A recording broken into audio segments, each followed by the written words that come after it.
Lagi ko yung naaalala. Minamasdan ang mga kamay ni inay habang maingat niyang inihahanda ang tinapay para sa memorial ng kamatayan ni Kristo.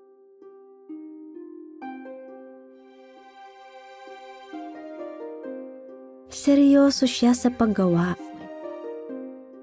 kasi may pantanging kahulugan ito. Nung gabi bago siya mamatay, sinabi ni Jesus sa mga alagad niya, "Ang tinapay na ito ay nangangahulugan ng aking katawan." Nung maipasa na ang tinapay at alak, sinabi ni Jesus sa kanila, "Patuloy ninyong gawin ito bilang pag-alaala sa akin."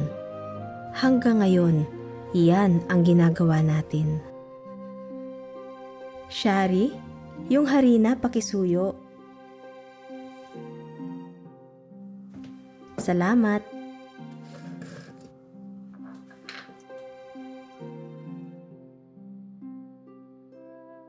Napakasimple ng pinaghalo.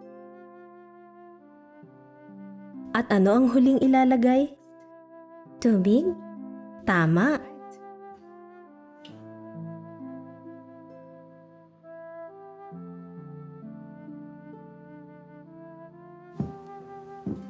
Pwede po bang dagdagan ng iba pang sangkap? Hindi, kasi ang tinapay ay dapat kagayang-kagaya nung sa panahon ni Jesus. Harinang trigo at tubig, yun lang. E paano po kung walang harinang trigo? Pwedeng gawing tinapay ang harina mula sa bigas, sebada, mais o mga katulad na butil.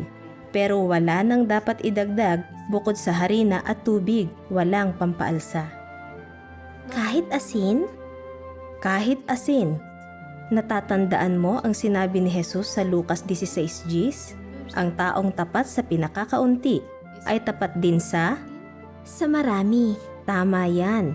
Gusto nating maging tapat kay Jehovah sa lahat ng bagay, di ba? Matapos haluin, mamasahin niya. Sumasama at nahuhulog ang pulbos ng harina habang minamasa niya. Tapos pinapipipis niya sa akin. At ilalagay sa kawaling may konting langis para lutuin. At pagluto na, hindi ito gaya ng pangkaraniwang tinapay. Simple itong tingnan. Tuyo, parang cracker. Madaling maputol. Ganito ang tama. At masaya naming dinala sa Kingdom Hall para sa pagdiriwang.